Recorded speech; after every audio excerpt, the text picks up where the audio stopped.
चार आने का हिसाब। बहुत समय पहले की बात है।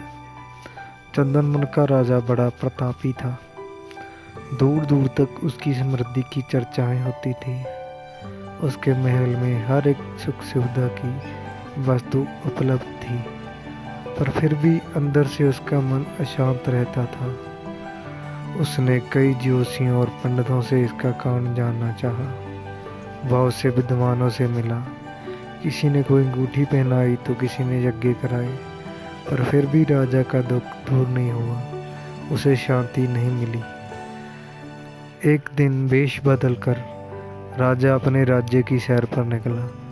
घूमते घूमते वो एक खेत के निकट से गुजरा। तभी उसकी नज़र एक किसान पर पड़ी।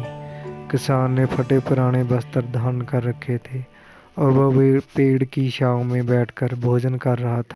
किसान के वस्त्र देख राजा के मन में आया कि वह किसान को कुछ स्वर्ण मुद्राएं दे दे, ताकि उसके जीवन में कुछ खुशियां आ पाए। राजा किसान के सम्मुख जाकर बोला, मैं एक राहगीर हूँ। मुझे तुम्हारे खेत पर ये 4 स्वर्ण मुद्राएं गिरी मिली। चूँकि ये खेत तुम्हारा है, इसलिए ये मुद्राएं तुम ही रख लो।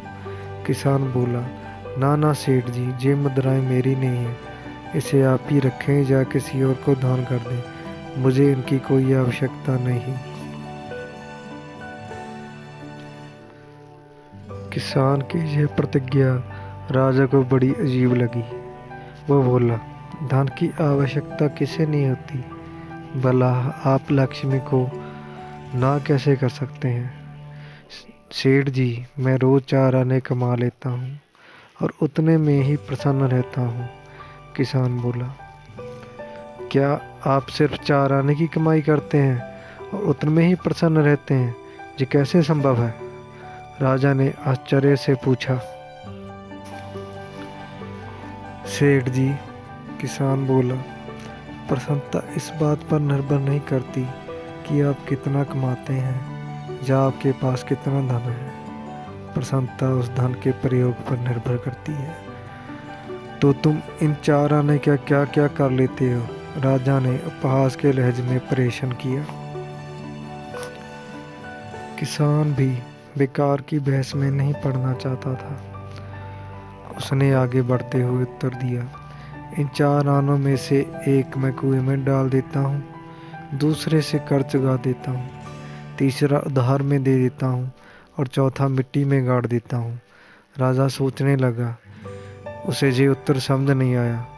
वो किसान से इसका अर्थ पूछना चाहता था, पर वह जा चुका था। राजा ने अगले दिन ही सभा बुलाई और पूरे दरबार में कल की घटना कह सुनाई और सबसे किसान के उस कथन का अर्थ पूछने लगा। दरबारियों ने अपने अपने तर्क पेश किए, पर कोई भी राजा को संतुष्ट नहीं कर पाया। अंत में किसान को ही दरबार में बुलाने का निर्णय लिया गया। बहुत खोजबीन के बाद किसान मिला और उसे कल की सभा में प्रस्तुत होने का निर्देश दिया गया। राजा ने किसान को उस दिन अपने वेश बदलकर भ्रमण करने के बारे में बताया और सम्मान पूर्वक दरबार में बिठाया। मैं तुम्हारे उत्तर से प्रभावित हूँ और तुम्हारे 4 आने का हिसाब जानना चाहता हूँ। बताओ, तुम अपने कमाए 4 आने किस तरह खर्च करते हो जो तुम इतना प्रसन्न और संतुष्ट रह पाते हो? राजा ने प्रश्न किया। किसान बोला, हजूर, जैसा कि मैंने बताया था, मैं क्या ना कुएं में डाल देता हूँ, जानी अपने परिवार के भरण पोषण में लगा देता हूँ। दूसरे से मैं कर्ज चुकाता हूँ, जानी इसे मैं अपने वृद्ध माँ बाप की सेवा में लगा देता हूँ। तीसरा मैं उधार दे देता हूँ, यानी अपने बच्चों की शिक्षा दीक्षा में लगा देता हूँ। और चौथा मैं मिट्टी में गाड़ देता हूँ, यानी मैं एक पैसे की बचत कर लेता हूँ ताकि समय आने पर मुझे किसी से मांगना ना पड़े और मैं अपने इसे धार्मिक, सामाजिक या अन्य आवश्यक कार्यों में लगा सकूं। राजा को अब किसान की बात समझ आ चुकी थी। राजा की समस्या का समाधान हो चुका था।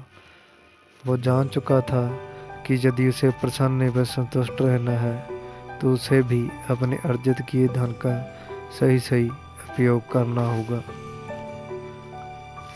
मित्रों, देखा जाए तो पहले की अपेक्षा लोगों की आमदनी बढ़ी है, पर क्या उसी अनुपात में हमारी प्रसन्नता भी बढ़ी है?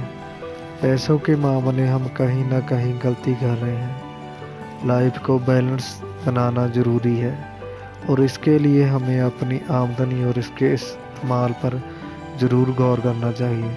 नहीं तो भले हम लाखों रुपए कमा लें पर फिर भी प्रसन्न एवं संतुष्ट नहीं रह पाएंगे।